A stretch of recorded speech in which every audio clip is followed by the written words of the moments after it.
Livro de Jó, capítulo 11. Vamos abrir no capítulo 11 do livro de Jó.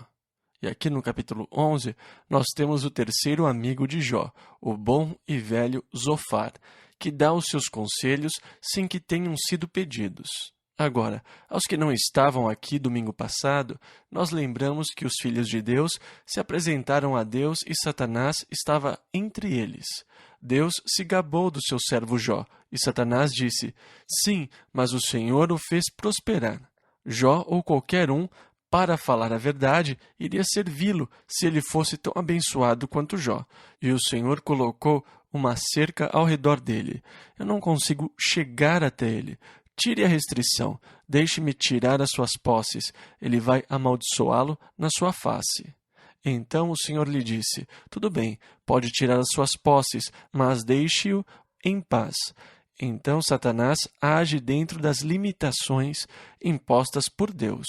Ele começa a tirar de Jó todas as suas posses, até mesmo os seus filhos. E quando Jó finalmente recebe a notícia de que os seus filhos foram mortos, ele cai com o rosto em terra e diz: "Nu saí do ventre de minha mãe, e nu tornarei para lá. O Senhor o deu e o Senhor o tomou. Bendito seja o nome do Senhor." E em tudo isso Jó não amaldiçoou a Deus, nem o acusou tolamente. Então, num outro dia em que os filhos de Deus estavam se apresentando a Deus, Satanás também veio com eles. E Deus disse a ele: "Por onde você tem andado?" E ele falou: De andar pela terra." E o Senhor disse: "Você tem observado meu servo Jó? Homem bom, reto, íntegro. Ele ama o bem, desvia-se do mal. E apesar do que você fez, você estava errado sobre ele. Ele não me amaldiçoou." Mas Satanás dá outra insinuação com relação a Jó, na qual ele expressa o que os psicólogos dizem ser os instintos básicos do homem, a autopreservação. Tudo que o homem tem, ele dará por sua vida. Veja, o Senhor não me deixou tocá-lo, deixe-me atingi-lo, deixe-me ter acesso a ele, e ele vai amaldiçoá-lo na sua face. E Deus disse: "Tudo bem, faça o que você quiser, mas não tire a sua vida, poupe a sua vida." Então Jó foi afligido com terríveis furúnculos da cabeça aos pés, feridas purulentas, pútridas, dolorosas, e ele se deitou no chão nas cinzas. E quando as feridas secavam, havia torrões de terra no seu corpo. Ele pegava um caco de cerâmica para se raspar. Uma condição absolutamente miserável. A sua esposa olhou para ele um dia e disse: "Querido, por que você não acaba com tudo isso? Por que você não amaldiçoa a Deus e morre?" Jó disse: "Nós recebemos o bem de Deus, não deveríamos também receber o mal?" Vieram 3 homens do leste, supostos sábios, que conheciam Jó, porque Jó era o maior homem em todo o leste por causa da abundância das suas posses antes de perder tudo. Eles vieram lamentar com ele no seu sofrimento. Eles se sentaram em silêncio por 7 dias, quando viram a miséria do seu amigo. E depois de 7 dias, Jó abriu sua boca e amaldiçoou o dia em que nasceu. Ele amaldiçoou o fato de estar vivo, ele clamou pela morte. E os seus amigos começaram, mais ou menos, a repreendê-lo. Eles começaram a sugerir e intimar que ninguém poderia sofrer daquela maneira a não ser que fosse um terrível pecador. Que, embora ele aparentasse exteriormente ser um bom homem, ele devia estar escondendo ou procurando esconder algum pecado terrível, mas Deus não o deixaria esconder e certamente aquilo era a punição de Deus pelo mal que tinha feito. Agora, nós sabemos que não era isso porque nós temos os 2 primeiros capítulos, que contam o que estava acontecendo. Então, nós sabemos como a avaliação do homem sobre a situação é errada. É interessante como nós sempre pensamos que temos todas as respostas. E essa é a opinião de Zofar. Ele realmente sabe o que estava acontecendo. Ele sabe tudo sobre Deus e ele é um dogmático religioso. E agora ele faz o seu discurso, no capítulo 11, e repreende Jó, e novamente sugere o mal em Jó, e assim por diante. Então, nós temos o raciocínio dos seus amigos e depois Jó responde. E depois o seu próximo amigo vai falar e vai criticar Jó e Jó vai lhe responder. E assim é a conversa entre Jó e os seus amigos. Um amigo fala, depois Jó responde. E assim caminha o livro de Jó. Versículos 1 e 2. Então respondeu Zofar, o Naamatita, e disse, porventura não se dará resposta à multidão de palavras, e o homem falador será justificado? Ou seja, Jó, você acha que pode se justificar com a sua boca? Um homem que diz tudo o que você está dizendo, você seria justificado? Versículo 3. As tuas mentiras se hão de calar os homens. Agora vejam, ele está acusando Jó de mentiroso. Versículo 3 ao 5. E zombarás tu sem que ninguém te envergonhe? Pois dizes, a minha doutrina é pura, e limpo sou aos teus olhos, mas na verdade, quem dera que Deus falasse e abrisse os seus lábios contra ti. Bem, Deus falou no primeiro capítulo. Deus disse a Satanás, observaste tu, a meu servo Jó, homem íntegro e reto, temente a Deus e que se desvia do mal? Veja, Deus tinha falado e tinha feito uma avaliação de Jó. Agora o seu amigo Zofar disse, se Deus falasse, e se nos dissesse o que sabe sobre você? Versículo 6. E te fizesse saber os segredos da sabedoria, que é multíplice em eficácia. Sabe, pois, que Deus exige de ti menos do que merece a tua iniquidade. Jó, escute, se Deus realmente lhe desse tudo o que você merece, seria pior do que o que você tem agora. Essa não é uma excelente maneira de consolar um amigo que está sofrendo desse jeito. Não é à toa que Jó clamou, todos vós sois consoladores molestos. Que maneira, né, de consolar alguém. Ei, você recebeu pouco. Se Deus realmente lhe desse o que você merece, você estaria muito pior. Mesmo assim, essa é uma pergunta interessante. Ele disse, porventura alcançarás os caminhos de Deus ou chegarás à perfeição do Todo-Poderoso? E a resposta, na verdade, é não. Cara, por meio de investigação intelectual, não é possível alcançar Deus. Você jamais irá entender Deus completamente. Agora, um dos nossos problemas é que nós estamos sempre procurando entender a Deus. Nós estamos sempre perguntando a Deus, por que, Deus, o Senhor permitiu isso? Por que, Senhor, eu estou nessa condição? Nós estamos tentando entender Deus, mas eu descobri que os porquês podem ser um poço, um buraco, e você pode acabar se afogando nesse poço. Por que, Deus? A resposta é, nós não sabemos os porquês de Deus. Deus faz muitas coisas que eu não entendo. Eu não entendo porque uma criança nasce cega. Eu não entendo porque alguém fica paralítico para o resto da vida. Eu não entendo porque crianças morrem literalmente de fome. Há muitas coisas que eu não entendo. Eu não entendo porque nós temos que sofrer. Eu não entendo porque nós sofremos. Eu não entendo porque o meu irmão e o meu pai morreram num acidente de avião. Eu não entendo muitas coisas. Por isso, é muito importante que você tenha algumas verdades básicas sobre as quais se firmar. Veja, algumas coisas eu sei. Elas são verdades fundamentais, uma base. Eu descanso nelas, eu me firmo sobre elas. Eu sei disso, que Deus me ama. Apesar do que venha a acontecer, eu sei que Deus me ama. Apesar do que eu possa passar, eu sei que Deus me ama. Não importa a tragédia que ocorra na minha vida, eu sei que Deus me ama. E é importante que você saiba disto.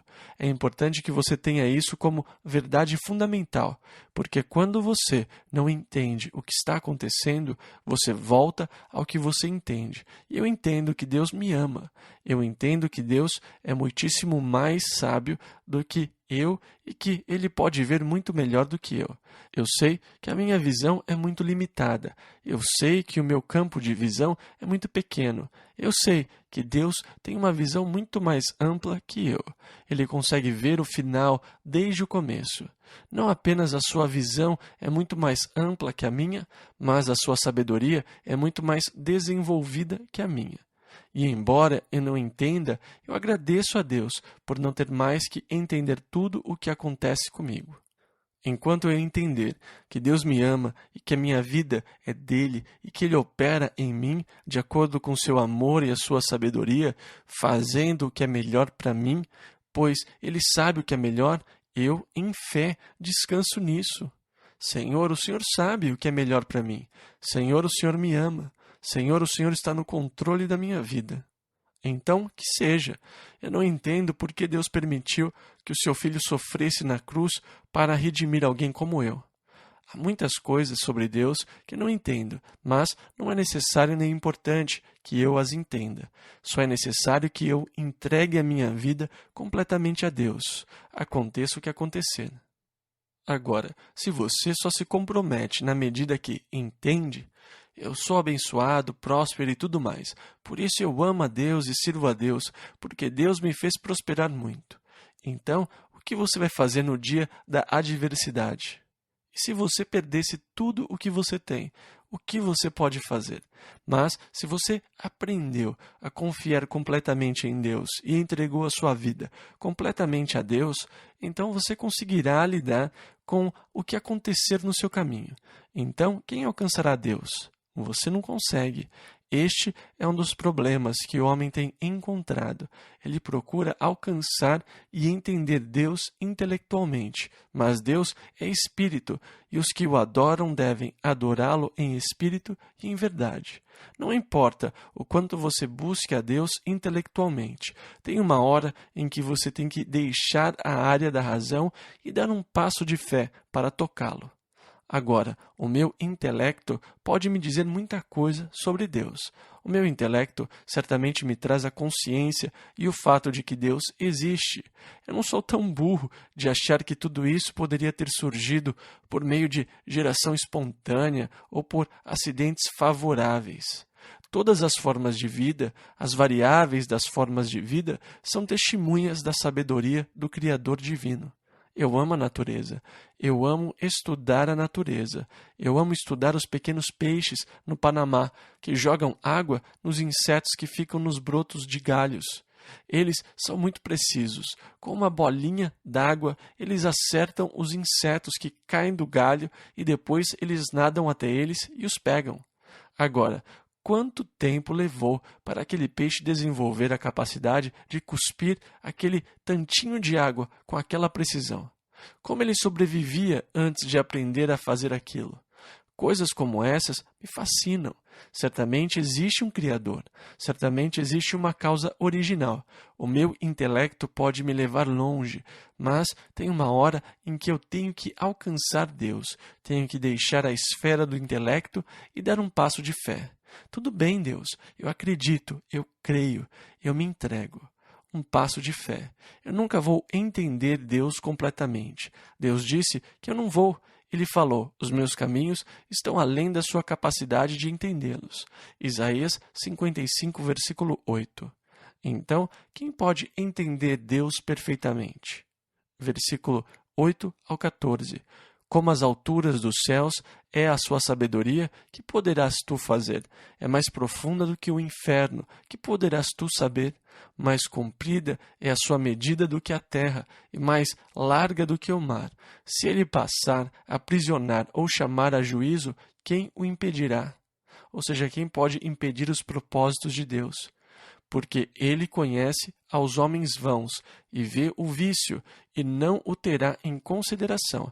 Mas o homem vão é falto de entendimento. Sim, o homem nasce como a cria do jumento montês.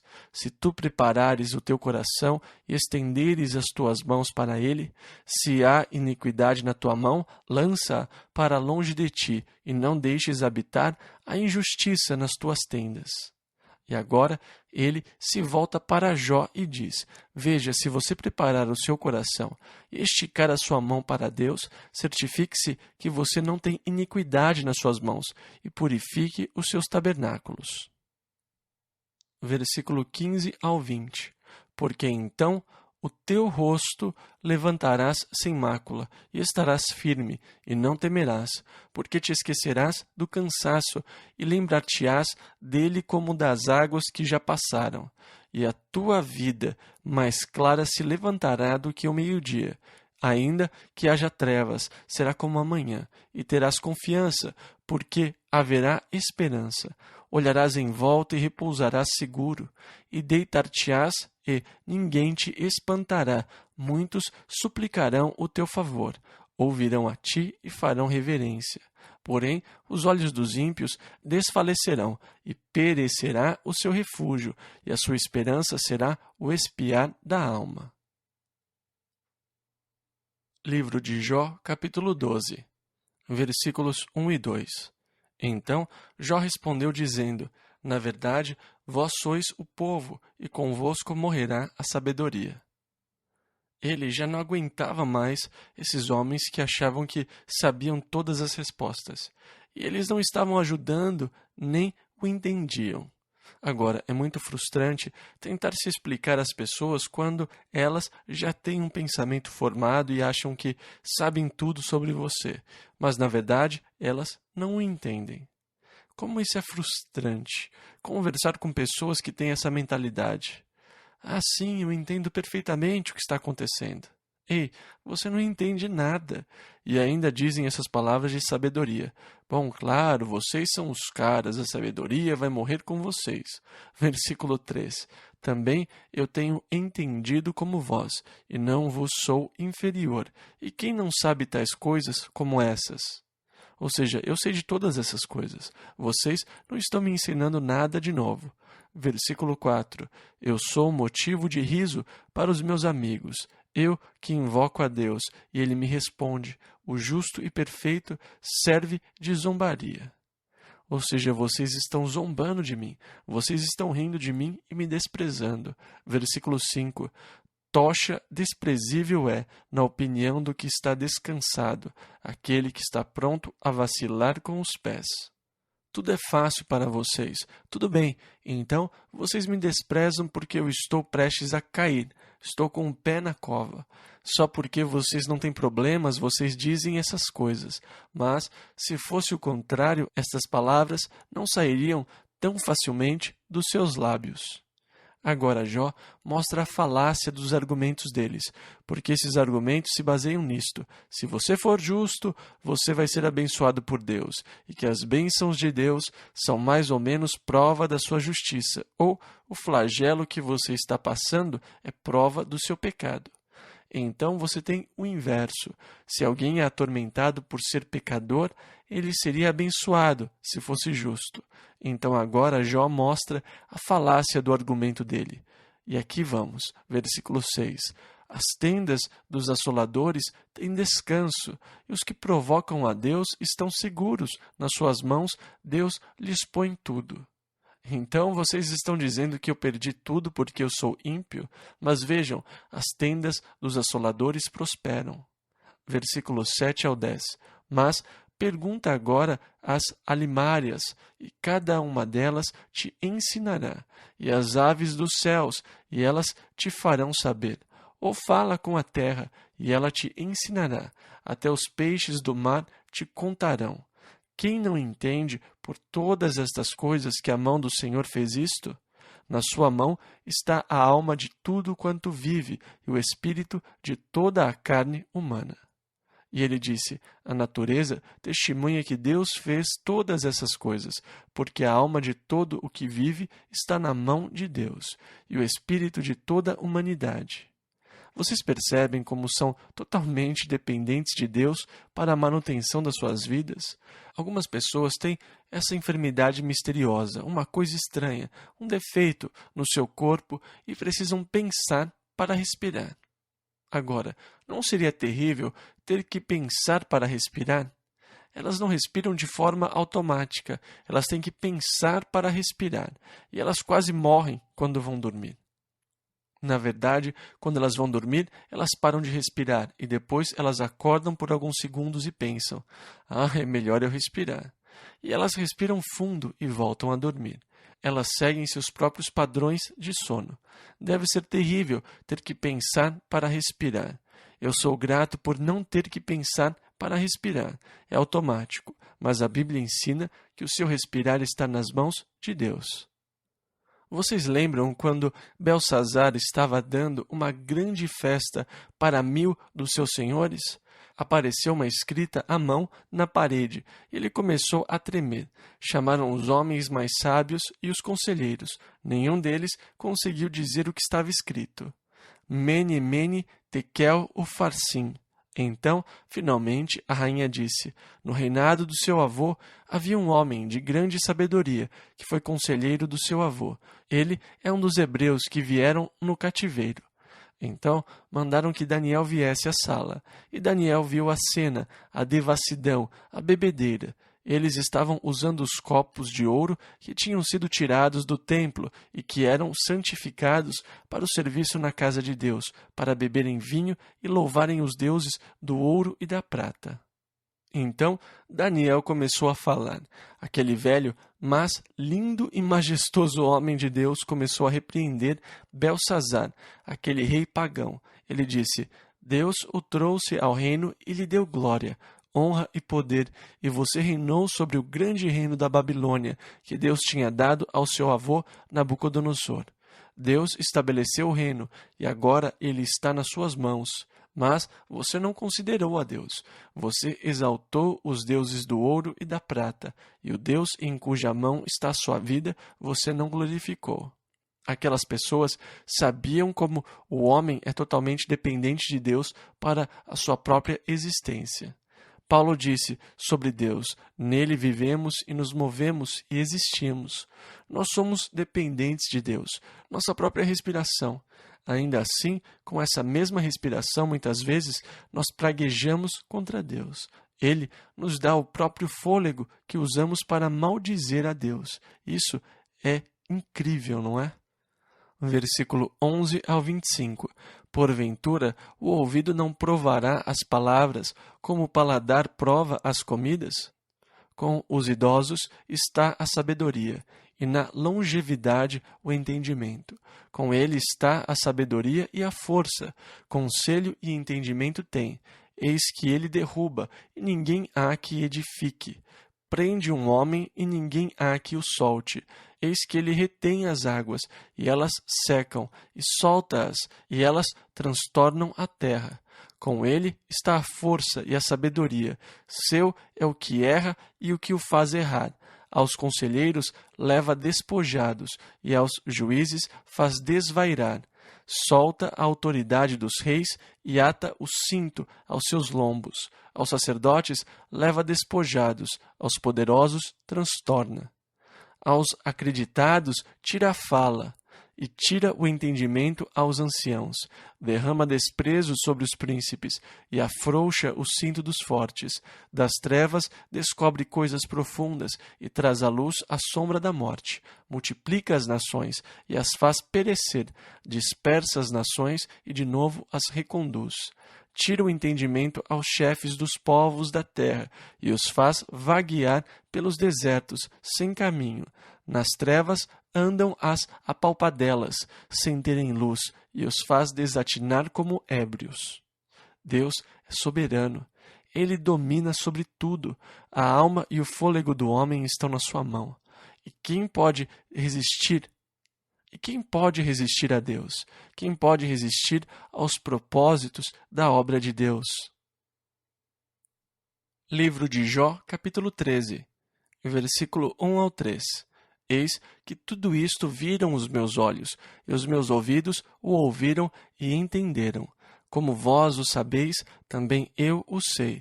Não vos sou inferior, mas eu falarei ao Todo-Poderoso e quero defender-me perante Deus. Vocês dizem: para eu estender as minhas mãos a Deus. Eu adoraria, eu queria muito conversar com Deus, mas... Versículos 4 e 5. Vós, porém, sois inventores de mentiras, e vós todos médicos que não valem nada. Quem dera que vos calasseis de todo, pois isso seria a vossa sabedoria.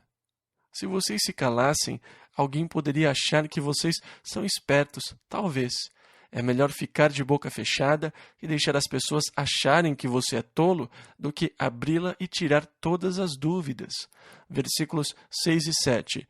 ouve agora a minha defesa e escutai os argumentos dos meus lábios. Porventura, por Deus falareis perversidade e por ele falareis mentiras? Ah, quantas vezes isso acontece, ainda hoje. As pessoas falam cruelmente em nome de Deus.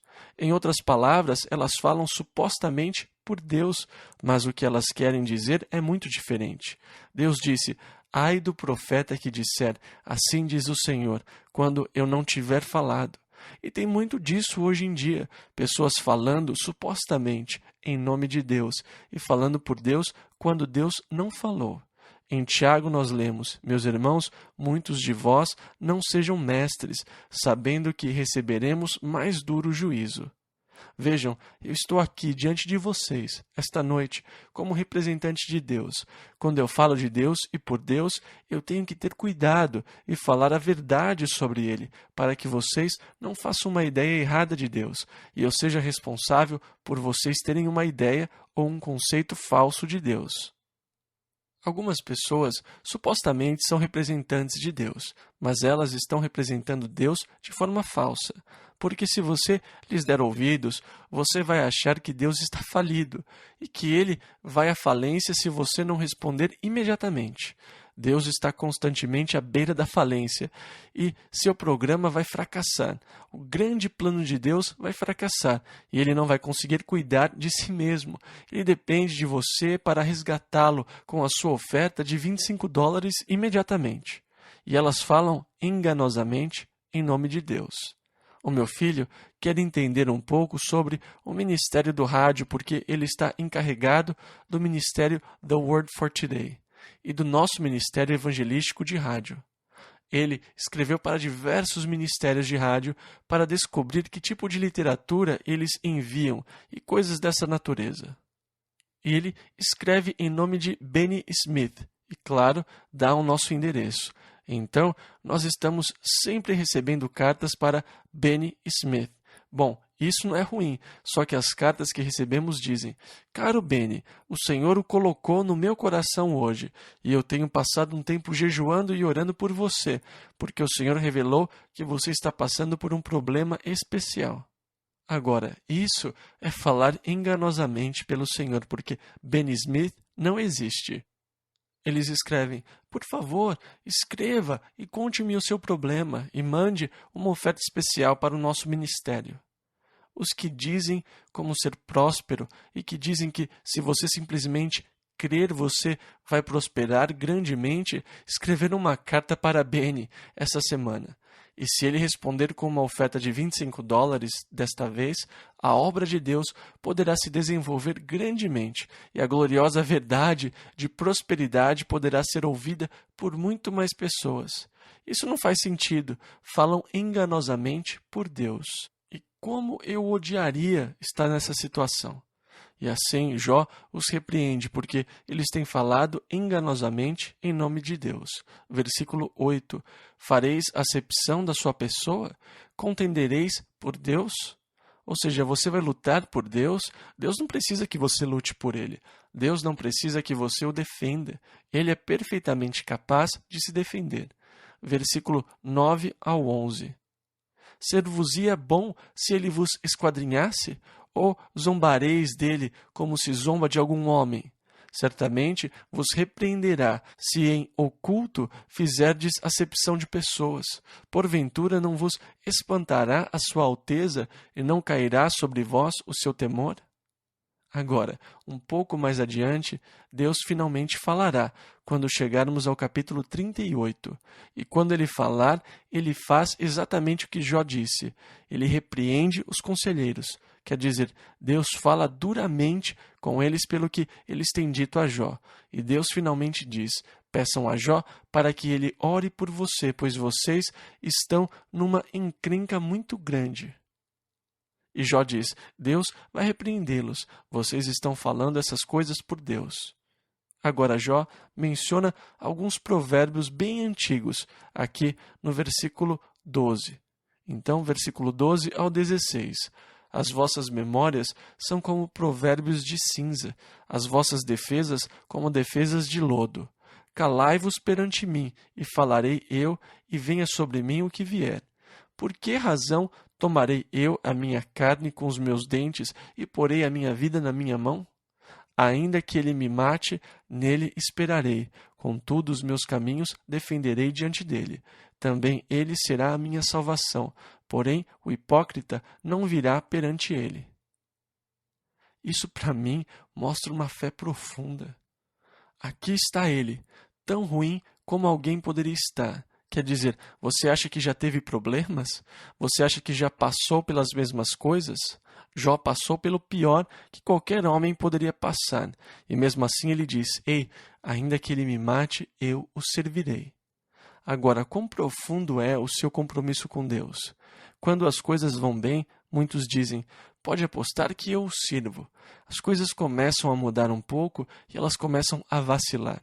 Jó está no buraco e diz, ainda que ele me mate. Isso é compromisso real. E é desse tipo de compromisso que nós precisamos. Não importa o que aconteça, eu vou servir a Deus. Ainda que eu perca tudo, não tenha nada, eu ainda vou servir a Deus. Eu vou confiar nele. É dessa confiança que nós precisamos ter. Porque se você tem essa confiança, você a tem pelo resto da vida.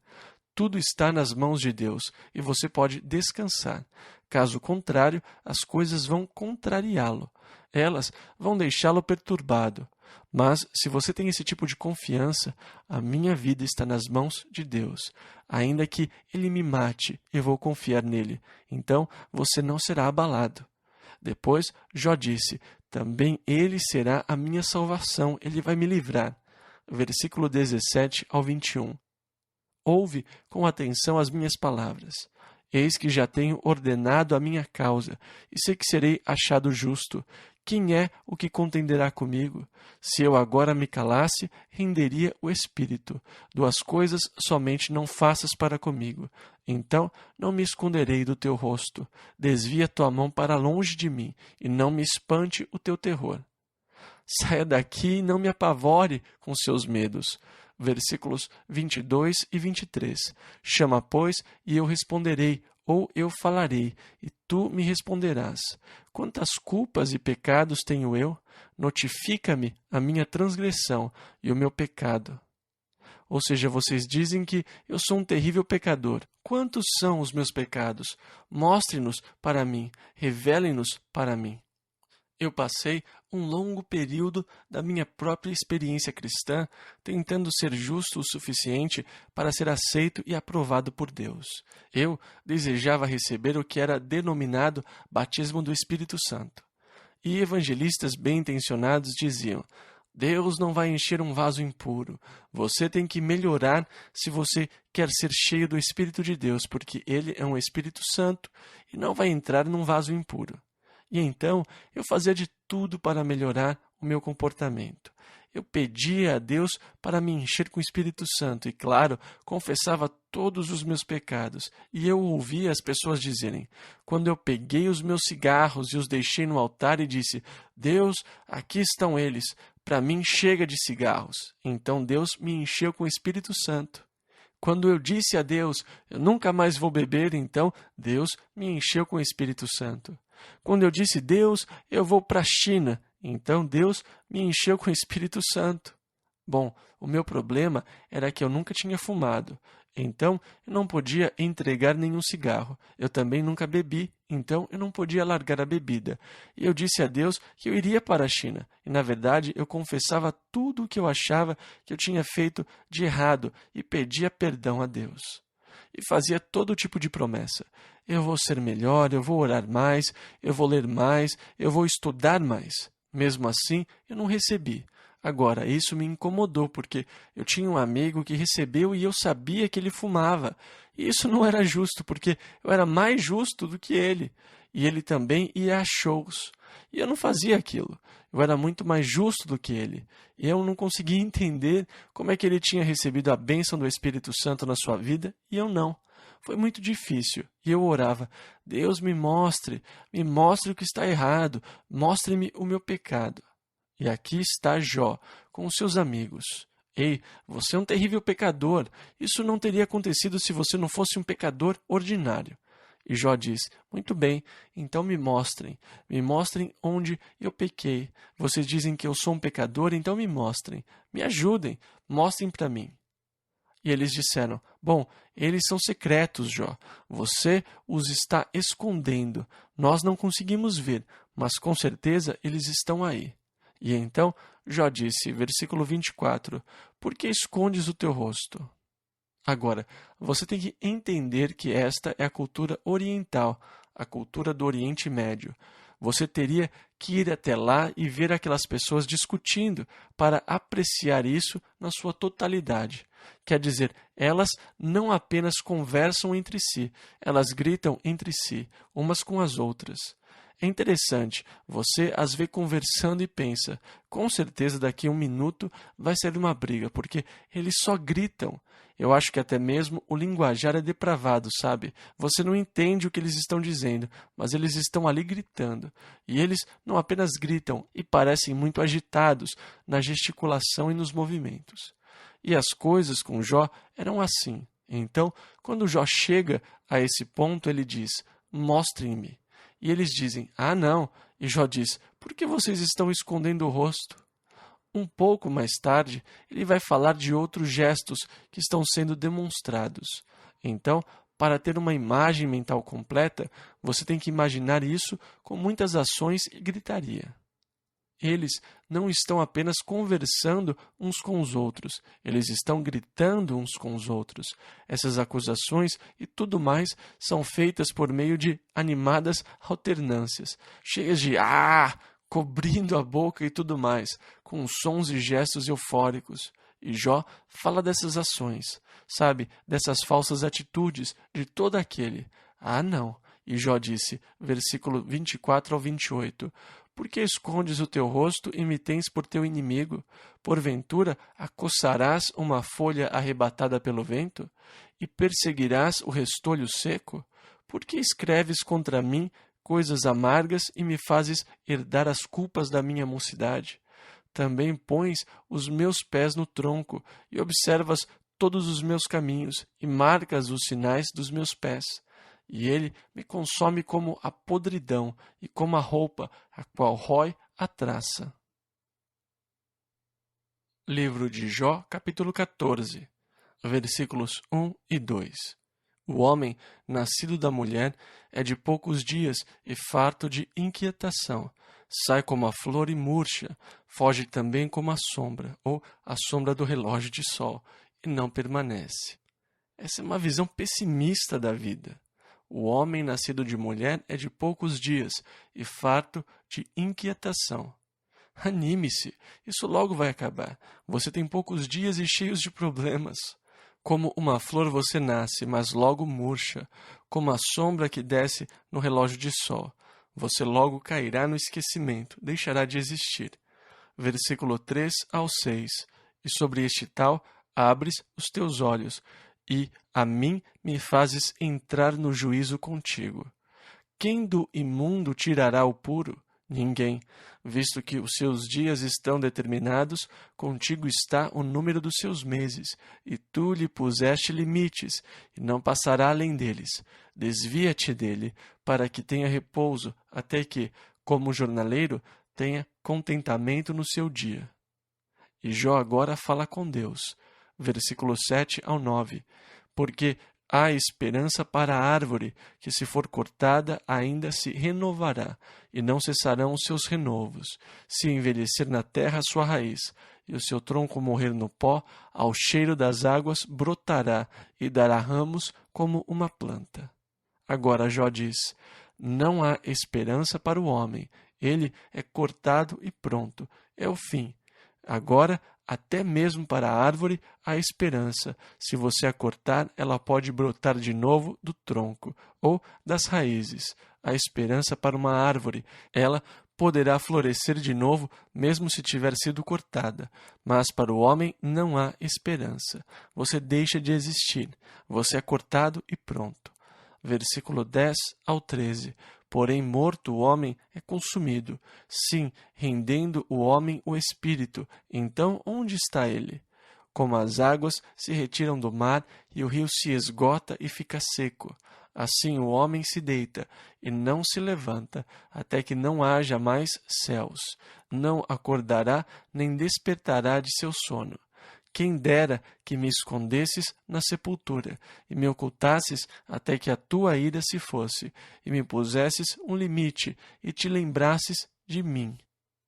Jó disse que tudo estaria acabado, que tudo cairia no esquecimento. E agora, mais uma vez, temos que lembrar que Jó não fala verdades divinas inspiradas.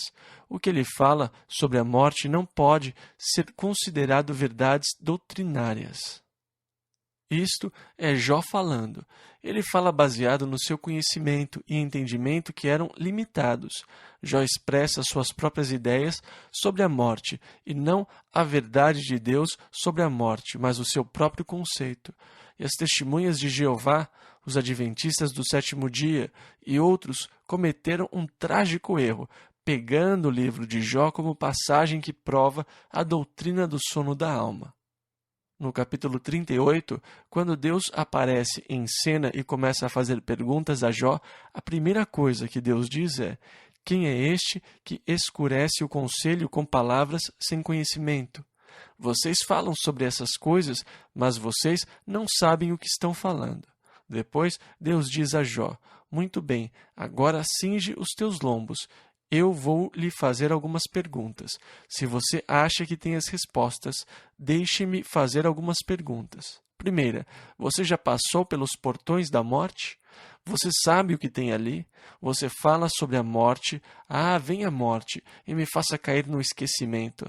Lá não saberei nada, tudo é silêncio. Mas você já esteve lá? Você sabe o que acontece lá?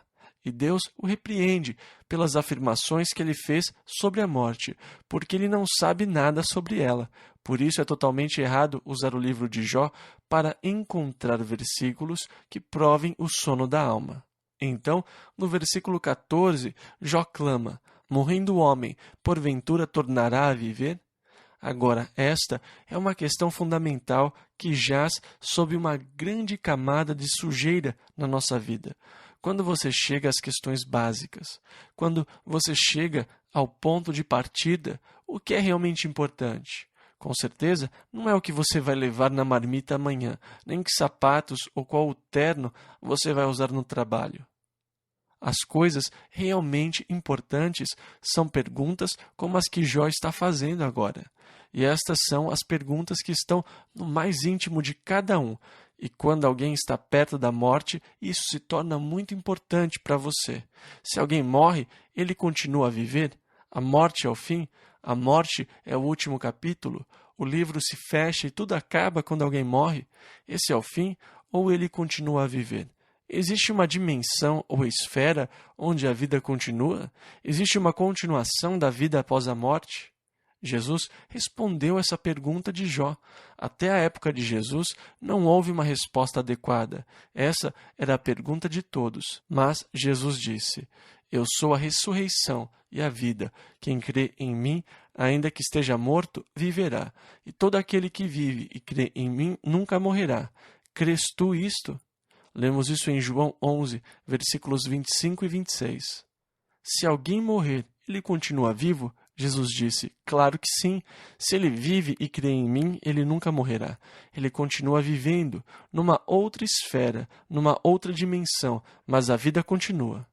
A vida não termina. Você experimenta uma metamorfose. Você se muda da sua tenda, desta tenda terrena, o seu corpo, e se muda para o edifício de Deus, não feito com mãos, que é eterno nos céus. E Paulo continua: por isso, estamos sempre de bom ânimo, sabendo que, enquanto estamos no corpo, vivemos ausentes do Senhor. Mas temos confiança e desejamos antes deixar este corpo para habitar com o Senhor. Lemos isso na segunda carta aos Coríntios, capítulo 5, versículos 6 a 8. Também lemos em 2 aos Coríntios, lá no capítulo 5, versículos 1 e 2. Sabemos que, se a nossa casa terrestre deste tabernáculo se desfizer, temos de Deus um edifício, uma casa não feita por mãos, eterna nos céus. e por isso também gememos, desejando ser revestidos da nossa habitação, que é do céu. Então, quando alguém morre, sim, essa pessoa continua a viver numa nova forma, num novo corpo, na presença de Deus. Versículo 14, Jó disse: todos os dias de meu combate esperaria, até que viesse a minha mudança. Uma pequena fagulha de esperança na pergunta, mas depois ele volta ao desespero. Versículo 15 ao 22. Chamar-me-ias e eu te responderia, e terias afeto à obra de tuas mãos. Mas agora contas os meus passos. Porventura não vigias sobre o meu pecado? A minha transgressão está selada num saco, e amontoas as minhas iniquidades. E, na verdade, caindo a montanha, desfaz-se, e a rocha se remove do seu lugar. As águas gastam as pedras, as cheias afogam o pó da terra, e tu fazes perecer a esperança do homem. Tu para sempre prevaleces contra ele, e ele passa, mudas o seu rosto e o despedes. Os seus filhos recebem honra sem que ele o saiba, são humilhados sem que ele o perceba, mas a sua carne nele tem dores e a sua alma nele lamenta. Livro de Jó, capítulo 15. Agora, a essa altura, Elifas, que foi o primeiro amigo de Jó a falar, fala pela segunda vez. Ele afirma ser mais velho que Jó, mais experiente que Jó e, portanto, Jó deveria lhe dar ouvidos. Versículos 1 e 2. Então respondeu Elifas, o temanita, e disse: porventura proferirá o sábio vã sabedoria, e encherá do vento oriental o seu ventre? Ou seja, Jó, você é só um saco de vento, homem. Versículo 3 ao 11. Arguindo com palavras que de nada servem e com razões de que nada aproveita? E tu tens feito vão o temor e diminuis os rogos diante de Deus, porque a tua boca declara a tua iniquidade, e tu escolhes a língua dos astutos. A tua boca te condena, e não eu, e os teus lábios testificam contra ti. És tu, porventura, o primeiro homem que nasceu? Ou foste formado antes dos outeiros? Ou ouviste o secreto conselho de Deus, e a ti só limitaste a sabedoria? Que sabes tu que nós não saibamos? Que entendes que não haja em nós? Também há entre nós encanecidos e idosos, muito mais idosos do que teu pai. Porventura, fazes pouco caso das consolações de Deus e da suave palavra que te dirigimos? Em outras palavras, nós estamos lhe dando conselhos de Deus, homem. Isto não é nada para você? Versículo 12. Por que te arrebata o teu coração e por que piscam os teus olhos? Jó, para qual pecado você fecha os olhos? Versículo 13 ao 18. Para virares contra Deus o teu espírito e deixares sair tais palavras da sua boca? Que é o homem para que seja puro? E o que nasce da mulher para ser justo? Eis que ele não confia nos seus santos, e nem os céus são puros aos seus olhos. Quanto mais abominável e corrupto é o homem que bebe a iniquidade como a água. Escuta-me, mostrar-te-ei, e o que tenho visto te contarei.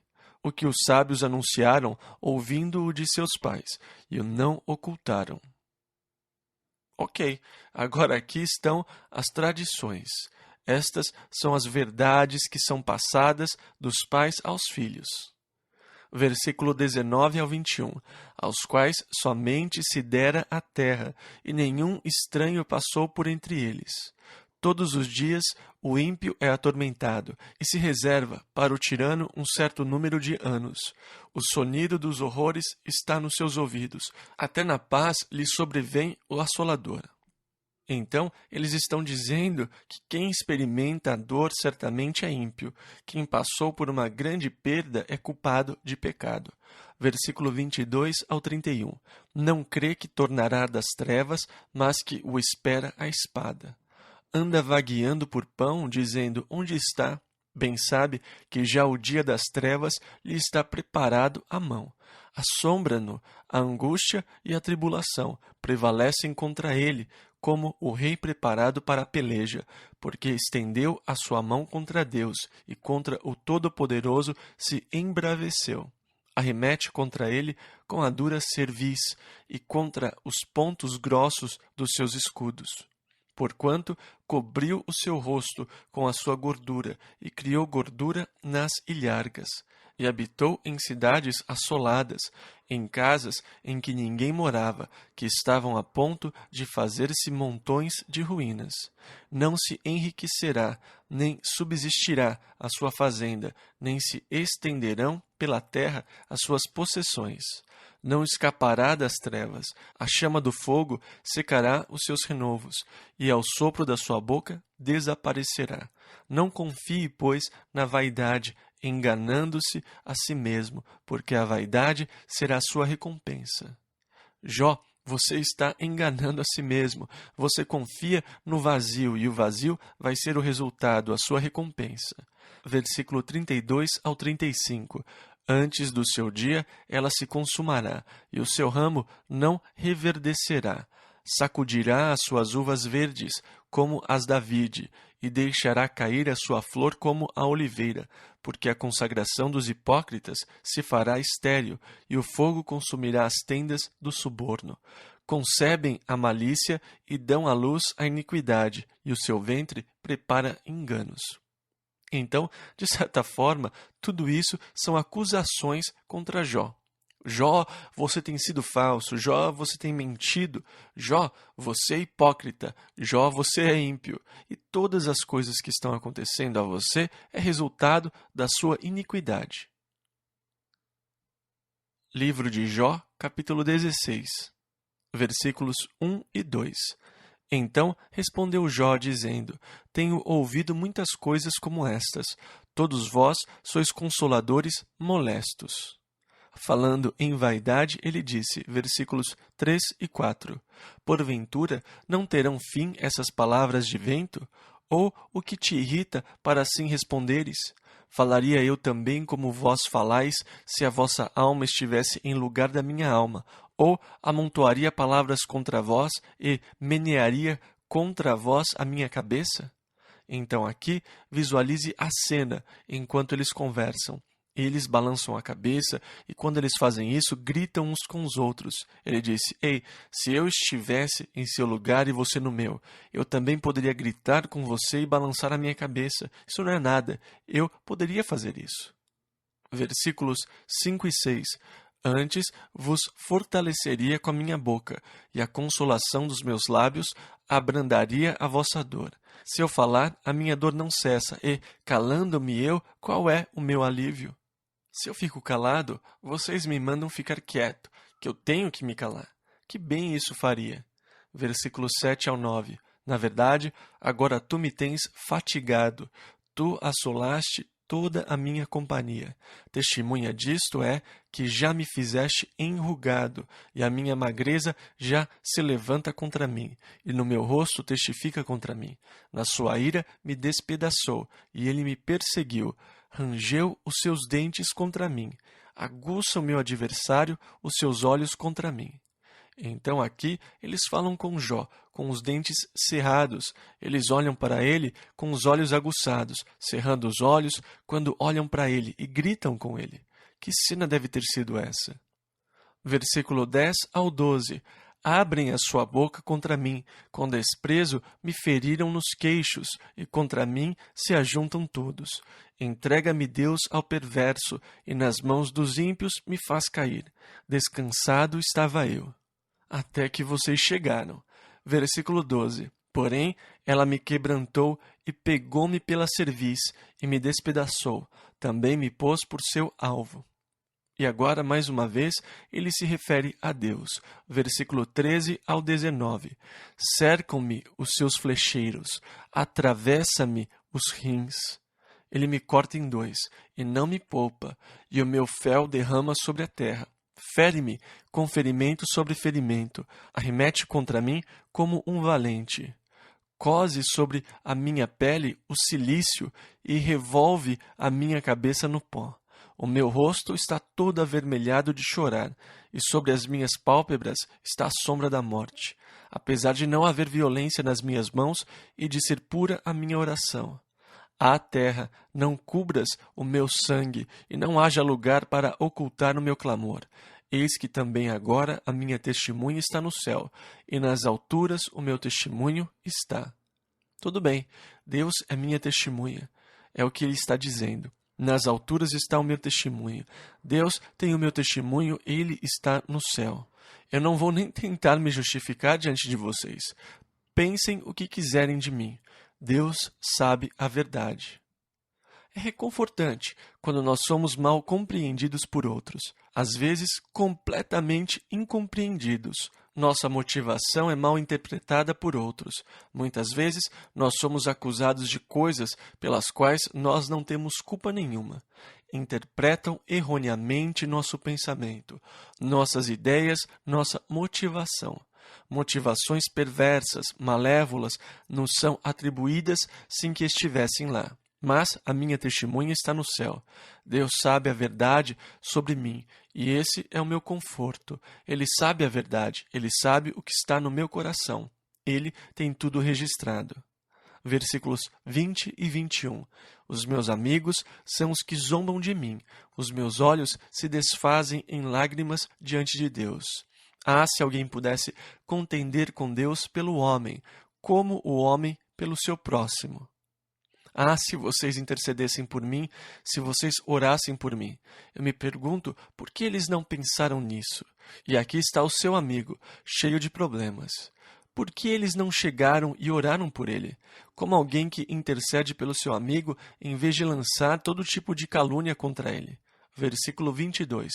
Porque, decorridos poucos anos, eu seguirei o caminho por onde não tornarei. Livro de Jó, capítulo 17, versículo 1 ao 3. O meu espírito se vai consumindo, os meus dias se vão apagando, e só tenho perante mim a sepultura. Deveras estou cercado de zombadores, e os meus olhos contemplam as suas provocações. Promete agora, e dá-me um fiador para contigo. Quem há que me dê a mão? Ou seja, quem vai ser meu amigo? Versículo 4 ao 6. Porque aos seus corações encobriste o entendimento, por isso não os exaltarás. O que denuncia os seus amigos, a fim de serem despojados, também os olhos de seus filhos desfalecerão. Porém, a mim me pôs por um provérbio dos povos, de modo que me tornei uma abominação para eles. Ou seja, antes eu era um cântico para eles, agora eu sou uma maldição. Versículo 7 ao 16. Pelo que já se escureceram de mágoa os meus olhos, e já todos os meus membros são como a sombra. Os retos pasmarão disto, e o inocente se levantará contra o hipócrita.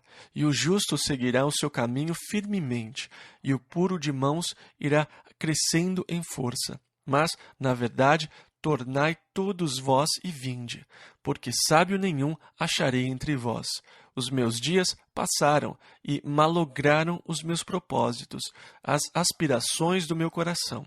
Trocaram a noite em dia, a luz está perto do fim, por causa das trevas. Se eu esperar, a sepultura será a minha casa. Nas trevas estenderei a minha cama, a corrupção clamo, tu és meu pai. E aos vermes, vós sois minha mãe e minha irmã. Onde, pois, estaria agora a minha esperança? Sim, a minha esperança, quem a poderá ver? As barras da sepultura descerão quando juntamente no pó teremos descanso. Quer dizer, este é um dos cânticos fúnebres mais sombrios que se pode imaginar. Eu cansei, eu só espero a sepultura. Ela é minha casa. Eu fiz minha cama nas trevas. Eu disse à corrupção: Ei, corrupção, decomposição, você é meu pai. Aos vermes, vocês são minha mãe, podem me comer. Eu espero pelas larvas que irão me consumir. Então terei descanso. Livro de Jó, capítulo 18, versículo 1. Então respondeu Bildade. E essa é a segunda fala de Bildade a Jó. versículo 2 ao 5. Até quando poreis fim às palavras? Considerai bem, e então falaremos. Porque somos tratados como animais e como imundos aos vossos olhos? Ó tu, que despedaças a tua alma na tua ira, será a terra deixada por tua causa? Remover-se-ão as rochas do seu lugar? Na verdade, a luz dos ímpios se apagará, e a chama do seu fogo não resplandecerá. Ou seja, Jó, a sua luz vai ser apagada, homem, porque você é ímpio. A chama não vai resplandecer. Versículos 6 ao 21. A luz se escurecerá nas suas tendas, e a sua lâmpada sobre ele se apagará. Os seus passos firmes se estreitarão, e o seu próprio conselho o derrubará. Porque por seus próprios pés é lançado na rede, e andará nos fios enredados. O laço o apanhará pelo calcanhar, e a armadilha o prenderá. Está escondida debaixo da terra uma corda, e uma armadilha na vereda.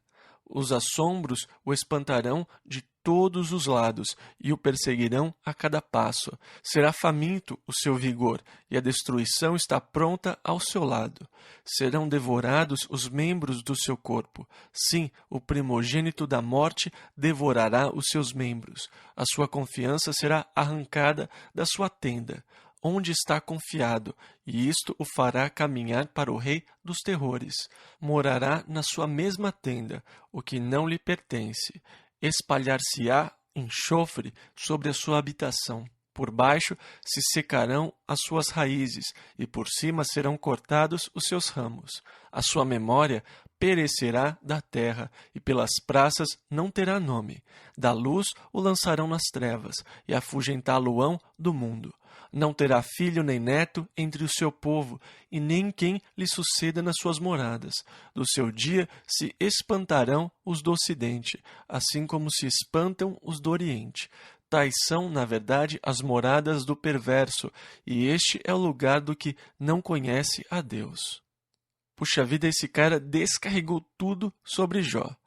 Jó, é isso que vai acontecer com você. Os horrores, os medos, a destruição, a devoração dos seus membros, a morte do seu primogênito, a sua confiança será arrancada. Cairá enxofre sobre você, as suas raízes secarão e você será cortado por cima. Homem, isso não vai parar. Não tem escapatória. Livro de Jó, capítulo 19, versículo 1 ao 6. Respondeu, porém, Jó, dizendo: Até quando afligireis a minha alma e me quebrantareis com palavras? Já 10 vezes me vituperastes, não tendes vergonha de injuriar-me. Embora haja eu, na verdade, errado, comigo ficará o meu erro. Se deveras vos quereis engrandecer contra mim e arguir-me pelo meu opróbrio, sabei agora que Deus é o que me transtornou e com a sua rede me cercou. E isso é uma coisa que os irritou, ele culpar Deus pelas calamidades. É isso que deixa os seus amigos irados. E Jó repete, vejam, não me importa o que vocês digam, Deus me transtornou. Agora, Deus permitiu que Jó fosse transtornado, e o próprio Jó não entende completamente o que aconteceu. Versículo 7 ao 22. Eis que clamo violência, porém não sou ouvido. Grito socorro, porém não há justiça. O meu caminho ele entrincheirou e já não posso passar, e nas minhas veredas pôs trevas. Da minha honra me despojou e tirou-me a coroa da minha cabeça. Quebrou-me de todos os lados, e eu me vou, e arrancou a minha esperança como a uma árvore, e fez inflamar contra mim a sua ira, e me reputou para consigo, como a seus inimigos. Juntas vieram as suas tropas, e prepararam contra mim o seu caminho, e se acamparam ao redor da minha tenda. Pôs longe de mim a meus irmãos, e os que me conhecem como estranhos se apartaram de mim. Os meus parentes, a minha família, me deixaram, e os meus conhecidos, os meus próximos, se esqueceram de mim. Os meus domésticos e as minhas servas me reputaram como um estranho, e vim a ser um estrangeiro aos seus olhos. Chamei a meu criado, e ele não me respondeu. Cheguei a suplicar-lhe com a minha própria boca. O meu hálito se fez estranho à minha mulher, tanto que supliquei o interesse dos filhos do meu corpo. Até os pequeninos me desprezam, e levantando-me eu, falam contra mim.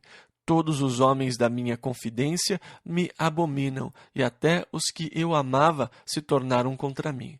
Os meus ossos se apegaram à minha pele e à minha carne, e escapei só com a pele dos meus dentes. Compadecei-vos de mim, amigos meus, compadecei-vos de mim, porque a mão de Deus me tocou.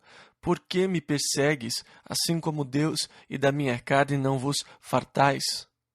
Então, Jó, ele fala do sofrimento e que tudo está contra ele. Todos se voltaram contra ele. Ele diz, os meus servos nem me dão ouvidos. Eu os chamo e eles não me respondem. Eu imploro que venham me ajudar. Eles são meus servos, mas eles não me escutam. A minha esposa, a mulher que deu à luz os meus filhos, se voltou contra mim. Eu supliquei, mas ela não me deu ouvidos. Os meus amigos mais chegados, deram as costas para mim. Aqui estou eu, sozinho, ninguém me entende. E você já pensou assim? Ninguém entende. Jó estava realmente no buraco. Agora, você não consegue ir mais para baixo que isso. Não tem como. Não me importa quão baixo você tenha chegado. Você não consegue ir mais baixo que Jó. Quer dizer, ele estava no fundo do poço. Muitas vezes, é quando você chega no fundo do poço que você olha para cima.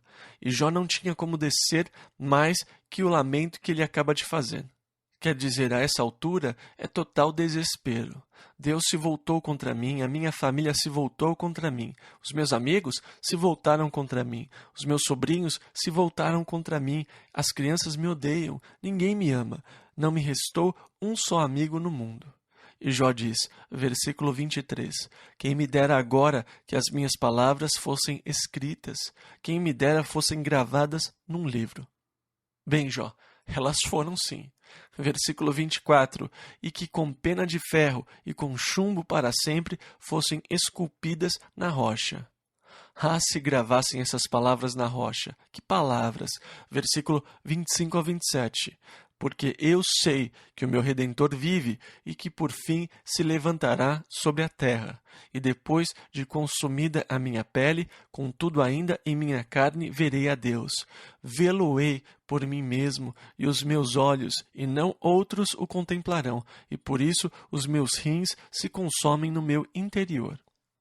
No meio do desespero mais sombrio, surge um grito glorioso de vitória. Eu sei. Sabe, eu não sei muita coisa a essa altura, eu não entendo nada a essa altura, mas eu sei isto. O fundamento sobre o qual eu me firmo, o meu Redentor, vive. Agora, lembrem-se que Jó é um dos livros mais velhos da Bíblia. Talvez Jó tenha vivido na época de Abraão. A essa altura, eles não tinham tido os profetas para testificarem ao povo sobre a vinda do Messias, do Libertador. A revelação de Jó é muito limitada. Mesmo assim, ele sabia que o seu Redentor vivia. Ele cria no Messias e que, nos últimos dias, ele vai se levantar sobre a terra. E embora os vermes venham a comer este corpo, eu ainda o verei. Eu vou vê-lo por mim mesmo. Que esperança gloriosa! E esta é a esperança que nos sustenta. Embora eu não entenda muitas coisas, eu sei disto. O meu Redentor vive. Um dia ele vai voltar e estabelecer o seu reino na terra, e eu o verei. Pedro disse, ao qual, não o havendo visto, amais, no qual, não o vendo agora, mas crendo, vos alegrais com gozo inefável e glorioso. Eu sou feliz pelo conhecimento e pela certeza de que o meu Redentor vive. E agora Jó tem a capacidade de fazer brilhantes afirmações e depois pular de volta no poço. Versículos 28 e 29. Na verdade, que devíeis dizer, por que o perseguimos? pois a raiz da acusação se acha em mim. Temei vós mesmos a espada, porque o furor traz os castigos da espada, para saberdes que há um juízo. Livro de Jó, capítulo 20. Então Zofar, o terceiro orador, faz o seu segundo discurso, e, lembrando, foi ele quem anteriormente falou das tradições, e de sabedoria e tudo mais. Então ele disse a Jó, versículo 2, visto que os meus pensamentos me fazem responder, eu me apresso. Em outras palavras, eu não quero me demorar para lhe responder agora. Versículo 3 ao 5. Eu ouvi a repreensão que me envergonha, mas o espírito do meu entendimento responderá por mim.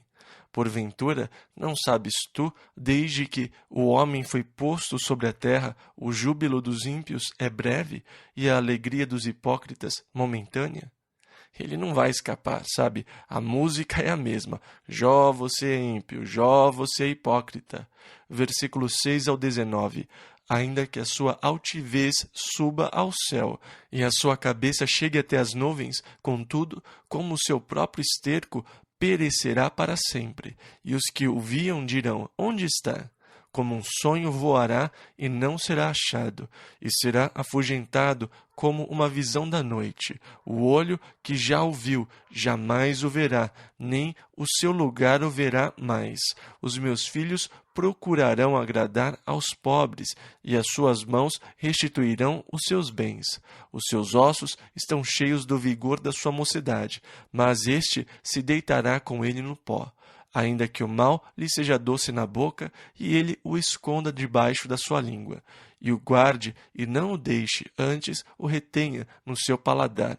Contudo, a sua comida se mudará nas suas entranhas. Fel de áspides será interiormente. Engoliu riquezas, porém vomitá-las-á. Do seu ventre Deus as lançará. Veneno de áspides sorverá. Língua de víbora o matará. Não verá as correntes, os rios e os ribeiros de mel e manteiga. Restituirá o seu trabalho e não o engolirá, conforme ao poder de sua mudança, e não saltará de gozo, porquanto... E agora é aqui que Zofar sugere qual era o pecado de Jó. Versículo 19. Porquanto oprimiu e desamparou os pobres e roubou a casa que não edificou. Ou seja, você retomou uma casa, Jó, e você desamparou e oprimiu os pobres. Estas são as insinuações da perversidade de Jó. Versículo 20 ao 29. Porquanto não sentiu sossego no seu ventre, nada salvará das coisas por ele desejadas, nada lhe sobejará do que coma. Por isso as suas riquezas não durarão. Sendo plena a sua abastança, estará angustiado. Toda a força da miséria virá sobre ele, mesmo estando ele a encher a sua barriga. Deus mandará sobre ele o ardor da sua ira, e a fará chover sobre ele quando for comer. Ainda que fuja das armas de ferro, o arco de bronze o atravessará. Desembainhará a espada que sairá do seu corpo, e resplandecendo virá do seu fel, e haverá sobre ele assombros. Toda a escuridão se ocultará nos seus esconderijos. Um fogo não assoprado o consumirá. Irá mal com o que ficar na sua tenda. Os céus manifestarão a sua iniquidade, e a terra se levantará contra ele. As riquezas de sua casa serão transportadas. No dia da sua ira, todas se derramarão. Esta, da parte de Deus, é a porção do homem ímpio. Esta é a herança que Deus lhe decretou. E esses caras vêm com tudo para cima de Jó. Eles insistem que ele é ímpio, que ele é hipócrita. Eles falam a mesma coisa. Eles não mudam o discurso. Todos os seus problemas são porque você é tão pecador e ímpio. Agora você diz, mas por que existem essas coisas? Porque ainda há pessoas que são burras como eles. Se você tiver problemas, eles vão dizer, bem, irmão, por que você não se arrepende? Sabe, para ser próspero, por que você não abandona o pecado? Porque com certeza, se você for bom, Deus vai prosperá-lo, e se você for mau, você vai ser isolado. Mas isso não é verdade. Os justos sofrem, os maus prosperam. Os justos prosperam, os maus sofrem. Nós não sabemos porque muitas vezes os justos sofrem. Nós não sabemos. É errado supor coisas sobre alguém porque ele está sofrendo. É errado supor que a pessoa está doente porque não tem fé. É errado achar que se você tiver fé o bastante, você vai jamais ficar doente, porque isso não acontece. E Deus permite que ele seja pressionado várias e várias vezes, de diferentes ângulos, para mostrar a bobagem que é procurar encontrar com a nossa sabedoria e nosso entendimento humanos, os caminhos e os porquês de Deus. Nós não o conhecemos. A pergunta do livro de Jó é: por que os justos sofrem? Na verdade, a pergunta não é respondida, mas isso nos leva à certeza e ao entendimento de que Deus controla as nossas vidas. E, portanto, eu não tenho que entender o porquê. Tudo o que eu tenho que entender é o fato de que Deus está no controle e eu descanso nisso. Deus controla os acontecimentos da minha vida. Vamos orar? Pai, ajude-nos a não falarmos enganosamente pelo Senhor, a não acharmos que entendemos mais do que entendemos as causas, as razões, os porquês, certas coisas que acontecem a certas pessoas. Ajude-nos, Pai, a sermos intercessores. E se um irmão for surpreendido numa queda, que nós possamos restaurá-lo num espírito de fraqueza. Se um irmão cair, que nós possamos levantá-lo. Que nós estendamos uma mão de amor e compreensão pelos que caíram. Dê-nos um coração como o seu, Senhor, um coração de compaixão pelo oprimido e pelo necessitado. Em nome de Jesus.